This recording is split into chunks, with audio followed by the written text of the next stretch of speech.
Hello. I'm excited to be here today to have this conversation. I got to move my glasses, guys. I'm excited to be here today to have this conversation. I have some wonderful people that are here to join me today to talk through a program that St. Louis has. And I feel like sometimes we have best kept secrets that are here to promote the effective efforts of our entrepreneurs, but oftentimes they don't even know what's available. So for those of you that don't know, I am Vita Jeffrey. I'm excited to be the founder of the Heartland St. Louis Black Chamber of Commerce.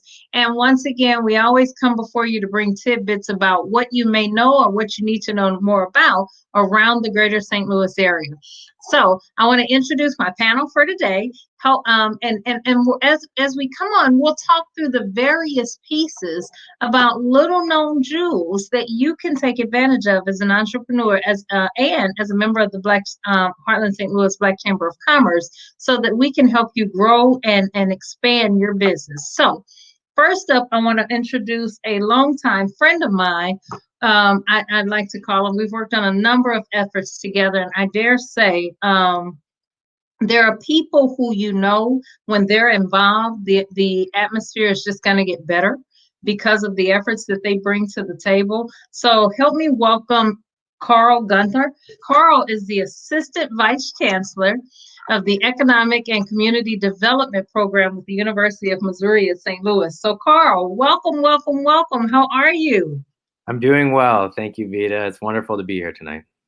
And thank you so much for showing up. You know, I'm a huge fan, Carl. So whenever you decide to run for president, you know I'm in your corner, right? I'm a fan of yours. Oh, that works out so well. So I also want to introduce, get all the panel together before we start having all the fun. I want to introduce Dan Lauer. Dan is the founding executive director of the UMSL Accelerate Program. Dan, if we could bring him to the table. Welcome to the show. How are you, Dan? Great. Thanks for having me. Oh, thank you so much for being part of what we're doing today. And then lastly, help me welcome Ms. Prima Vega.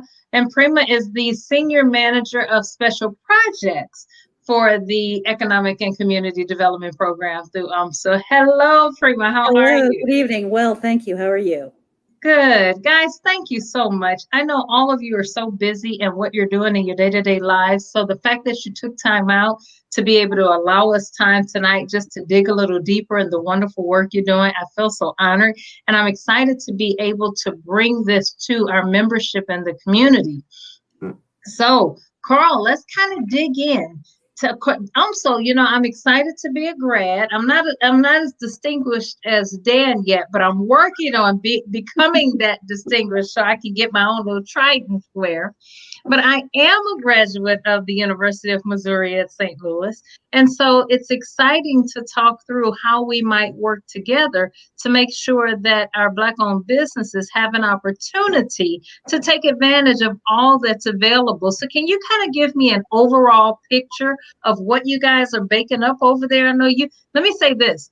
I know you have been hard at work, Dan, for the last couple of years. I think you were like most of us where Ferguson kind of opened our eyes to the thought of we've got to do more. How might we do more? And I have absolutely enjoyed watching you just walk through, making certain that your efforts were coming to a great culminating to produce something really notable. So let's talk about it. Give me an overall picture of what you have going on over there. Sure. Thanks, Vita. And I think one of the things, and as a former student at UMSL, you know that whether it's in the classroom or out in the community, UMSL is committed to being an institution of opportunity, and we want to live that value and that commitment every day.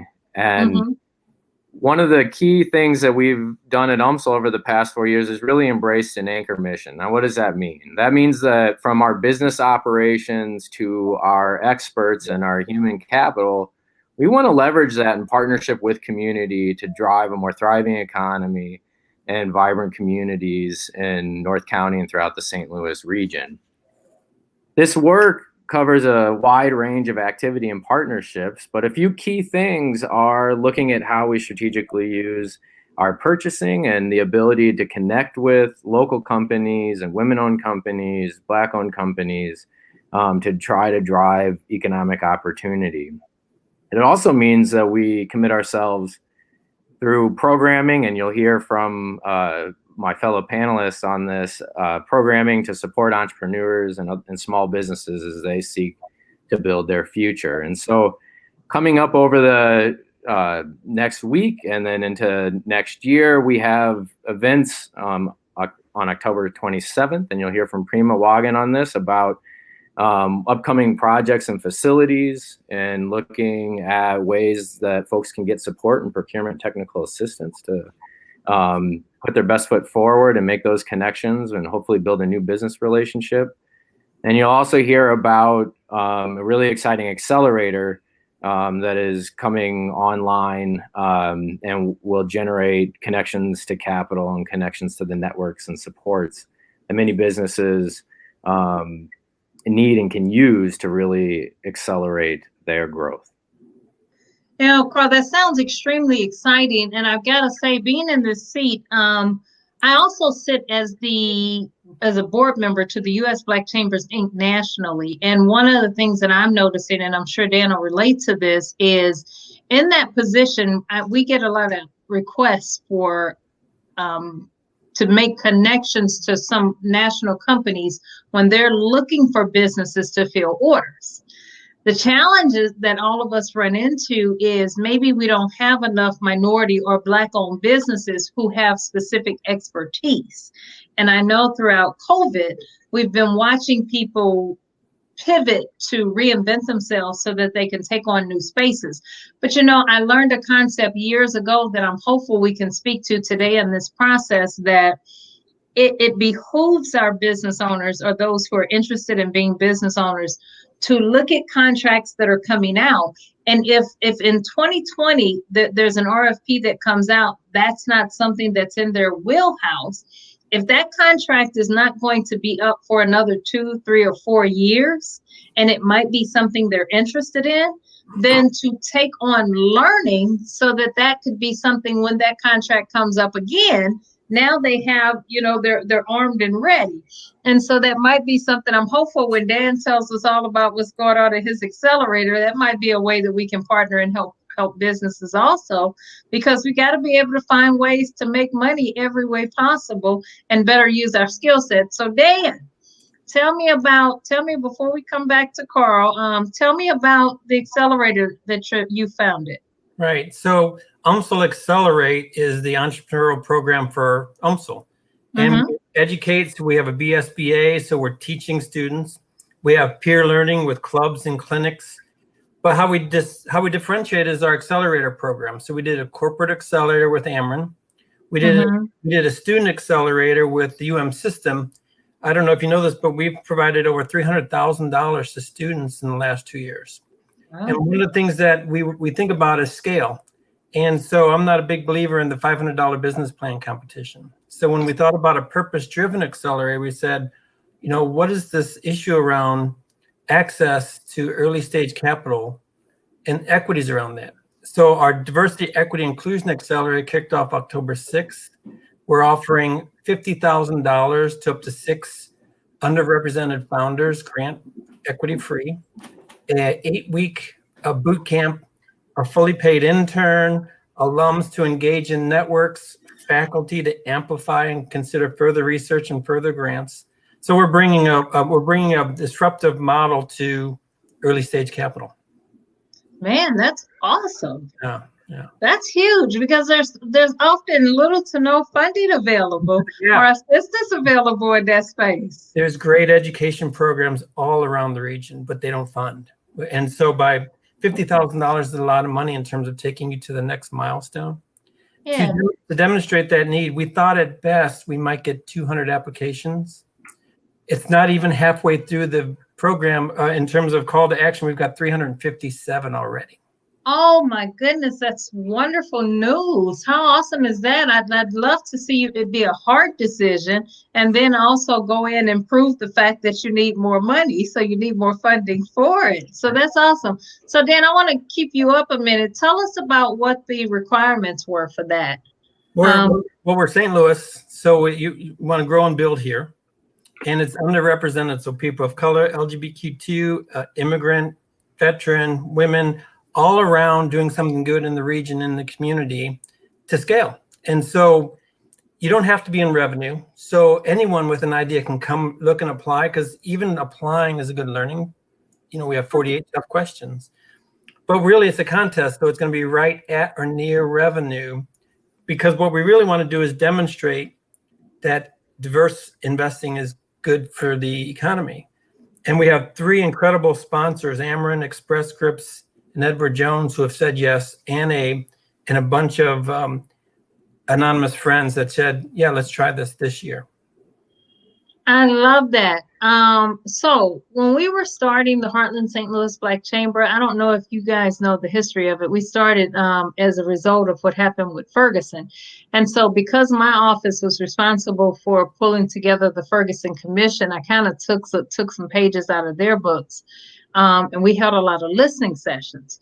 And the listening sessions involved going around to different parts of the city, county, meeting with different business owners and community stakeholders, and hearing from them what they needed from a chamber, what they were missing from all the other organizations that were in place, and what gaps, if any, we would need to fill. And in doing so, quite naturally, we found out that back office support and technical support is a huge gap where businesses are concerned, because they focus on what they focus on, but they don't have all those pieces. And quite natural, honestly, I think it's not fair, because of all the corporations you mentioned, they don't have one department being their marketing department, their accounting department, IT and all of that. They've got different departments. So if we want our businesses to thrive, they too have to have all of that. So we came up with our supporting cast program, Dan, which means that we are putting together sponsorships to surround businesses with every aspect. It's a 10-member team. We want them to have an accountant, an attorney, an IT professional, a marketing professional, a virtual admin, HR, a banker, a financial service professional. We want them to have a coach, a business coach, and I missed one in that. But in putting that team around them, the goal is that way when it comes time to proving themselves at this point capital worthy of being capitalized, the chances are they'll get more money. If they come through your program and they partner with us, or if they didn't partner with us, if you guys have that, tell me what that looks like. If I win that $50,000, or if I win that money, the opportunity to have that partnership, what is my experience going to look like? So the call to action was October. So October 26th, we end the application process. We'll vet it down to a handful. And first of all, the ecosystem's been wonderful. Arts Grants and Cortex and BioSTL and all my favorites. All of them are going to help with the kind of judging and selecting and paring down. Then there's going to be a Shark Tank. There's going to be a pitch competition before Thanksgiving, where we'll take 20 and kind of, and you said you're right, we don't have enough funds. We have enough funds to 50,000 for 6. We'd love to get to 8 or to 10. So we're still fundraising. And we've got 2 appointments this week. But then we will do a Shark Tank before Thanksgiving, and then really due diligence, because we've got to pick 6 that can scale, 6 that can make impact. And so then by the holidays, we'll announce these winners in some over-the-top dramatic way. And then we'll take a break, enjoy the holidays, and next semester we'll start this 8-week boot camp. And the team is incredible. We've got a woman, Monique Bynum, who's the managing director, and Mike Bynum, who is the program director for the Stadia Venture, Stadia Accelerate. And we're going to cram 8 months of stuff into 8 weeks. So in addition, you're going to get a paid intern. And also we're going to pay an intern $3,000 for 20 hours a week. We're going to get, make sure you have a lead mentor that's aligned with you, an accountability coach. But as much as I love mentors, what you're talking about, we need connectors. Once we know who these 6 or 8 are, it's like, okay, what company do you need connected to get an order? And so we're going to use our 100,000 alums at UMSL to activate them and say, okay, look at these companies. And can you help? Can you really help? The sponsors, too, not only did they give of their financial wherewithal, they're going to tap their networks and say, okay, here's these 8 companies. Is there a trial or is there a pilot? Do I know someone? How do we network with them? They've named entrepreneur in residence to participate each week in that program. So it really is all about connecting to the greater ecosystem to scale. I love it. Man, that's awesome. So I got one more little detail I want to know. So in that 8 weeks, they meet how often for how long? Right now it's Tuesday and Thursday night or Thursday and Saturday morning, but the other part of this is it's going to be customized. So we're going to do an assessment of where you're at. Are you struggling with financials? Are you struggling with supply chain? Where are you? And we're going to customize it. And look, some of these people they will still have jobs. So we're going to poll and say if Thursday, Saturday makes sense, we'll do it Thursday, Saturday. We don't have to arbitrarily say 2 nights a week just because we say 2 nights a week. Oh, that's awesome. Man, you guys have thought of everything.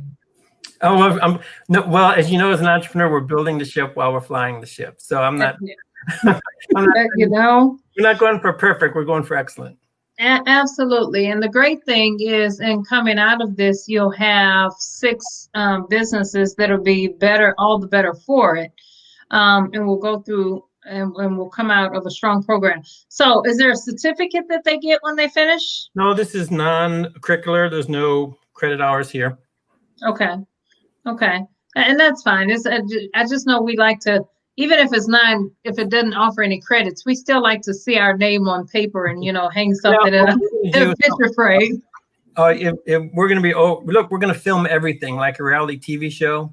And we're going to give each founder a 90-second clip bragging about themselves. The sponsors are going to get clips.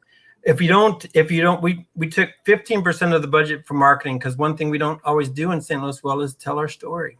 Yes. When we launched on the 6th, we were the #1 trending thing on social media, and we got 1.7 million hits. I love it. Congratulations. That's huge.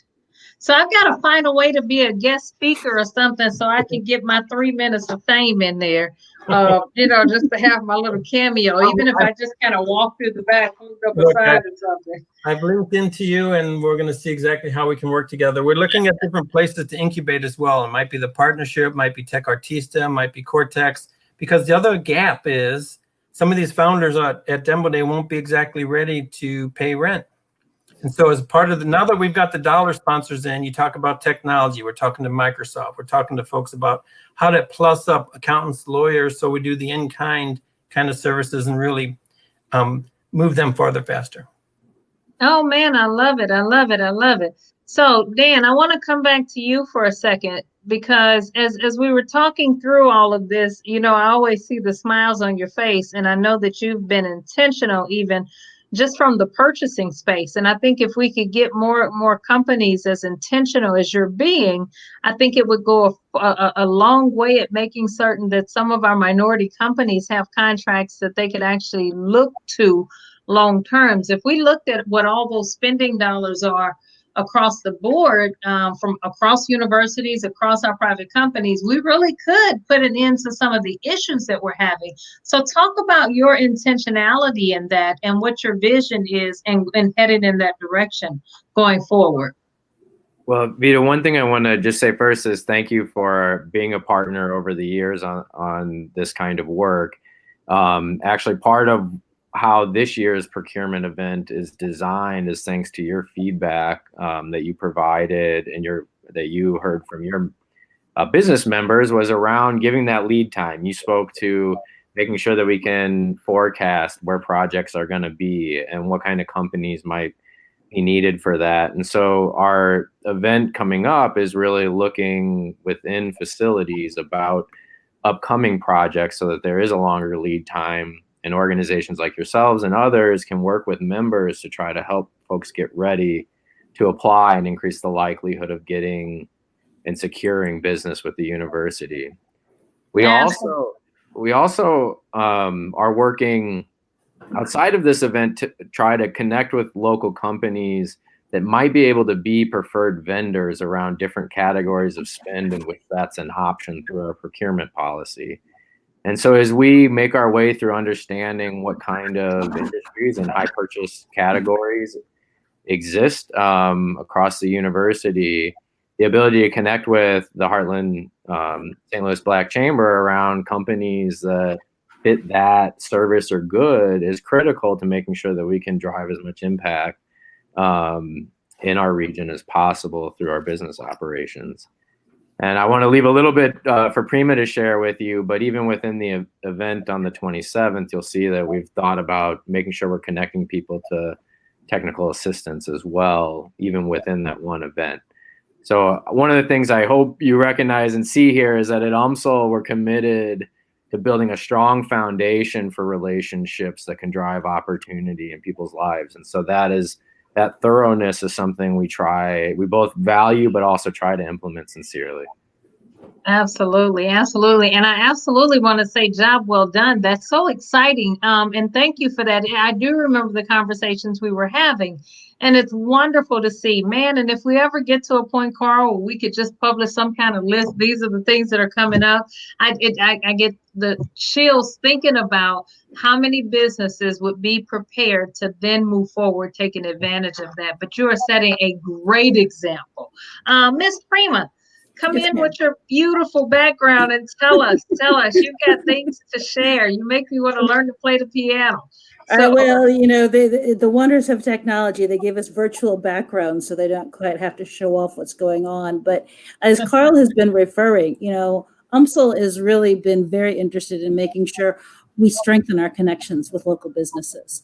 And on October 27th, from 3:30 to 5, we have a Zoom event. It's a free Zoom event that we actually at UMSL will have upcoming facilities projects. And we're looking to open bids this year. And so we're looking for local electrical, mechanical, painting, concrete or asphalt, general work contractors, moving companies. And we'd like for them to register. There's a flyer that we sent out to you all and can make available that if people are interested, we can have that shared. And there's a link to a Google form for them to register. As I said, the event is free, but it is through Zoom. So it's available for people through the computer or to call in. Carl's also mentioned we plan on recording this. So if a company who's interested in becoming a partner or a registered supplier and do business with the university and maybe need some procurement or technical assistance, we will have guest speakers who will be able to discuss the specific projects and be able to provide these assistances. And if these projects may not be quite in their fit, as you refer to right now, at least they'll begin to know how to plan forward. But also, Carl, I don't know if he's quite mentioned yet, we are looking at expanding our network with other groups like Christian and other universities so that as they have consistencies and requirements, these our local companies will be able to learn what are some of the consistencies they should learn and put into their toolbox to be able to apply for these kinds of potential projects. That's awesome. So in that, I want to go back to the event, the upcoming event, and understanding. So it's all virtual. They can go sign up. Are there any prerequisites they need to have, or anything they need to do leading up to that to be prepared? At this point, no, we're just opening these up. We are particularly interested in companies, as we said, that are in these specific areas like electrical, mechanical, concrete, and asphalt, just because we know that our facilities projects that are upcoming will be looking for companies that can help serve that. But there are no prerequisites to attend this. It is a Zoom event that will give an overview of how to become a supplier with the university. And if there's any prerequisite, it would just be that they register. We are not leaving this as an open call at this time. We would like to be able to have everyone registered in advance, and then the Zoom link will be sent to them. That's really the only prerequisite. And Vita, part of why, we want folks to register too is that this is about building a relationship. This is not just about this one event. This is about being able to communicate consistently over the long haul about opportunities, whether that be programmatic or they be about business opportunities, et cetera. But so we just want to make sure that folks reach out, do sign up, get their contact information in the system so that we can be a proactive partner in relationship with the business community around us. Good deal. Now, I will say this. One of the things that we've had to do to adjust our programming we find that some business owners, just like people who are committed to jobs, they have a hard time taking off for the programs that all of us work so hard to put together. And so what we've had to do was record some of the things that we do and make it available so that at 11 o'clock at night, when that business owner gets home and they've put the kids to sleep and all that, they finally can sit back. Is your program, is that event one that they could watch later, only if they had to? I know that there's nothing beats being there, answering questions, but is that a possibility as well? That is a plan for us. We are planning on recording it and doing exactly that. Sometimes, and we've had business owners have responded when we've reached out to them stating exactly that. They have a conflict. They don't think they'll be able to attend. And we said, that's perfectly fine. We can make the Zoom recorded event available to them. And then they would still have our contact so that if they wanted to follow up with any questions, that they'd be able to still reach out to the university and really be able to establish that connection and partnership with us. That's awesome. Man, I love, love, love the work that you guys are doing and what you've created. This is such exciting stuff. So tell me any last words that you want to offer, because I thank you all. I know you have families, and I know this is for us is taking place at a time when you could be with them. But any last words that you want to offer in terms of the programming of the work that you're doing? Because I'm looking forward to being able to bring you guys back again so we can do some updates and checkups and see how it's going. Maybe even have a time when you can introduce some of the participants. And any last words that you want to offer? Well, Vita, what I'll just say is, one, thank you for creating a platform such as the Heartland St. Louis Black Chamber, and also a platform like this moment here, this video chat, so that we can communicate with one another and make the connections that will make us stronger.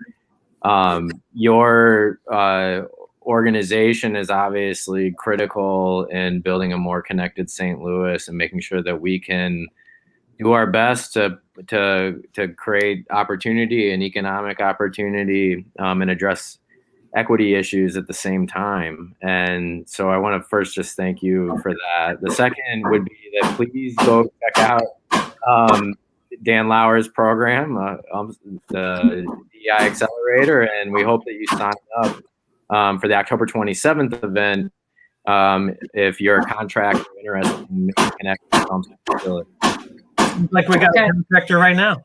Somebody's letting us know that our time is running out. How do they get in touch with you guys, even from this? What's the best contact we can put up when we're flashing this information? For us, UMSL Accelerate, and if you're a founder of color and if you've got a great idea, come. There's $50,000 in it if you win, and a whole mess of perks and benefits. So give it a try. UMSL Accelerate. And I feel like I need a mustache and a hat so I can come apply for that one, man. I gotta figure that out. All right, Prima, any last words on here? I want to thank you, and I look forward to anyone. Please go ahead and register, and we'll be happy to partner and continue looking at opportunities for partnership with UMSL and with our local businesses. Thank you so much. Thank you, guys. Guys, you guys are all great. Thank you so much for your time.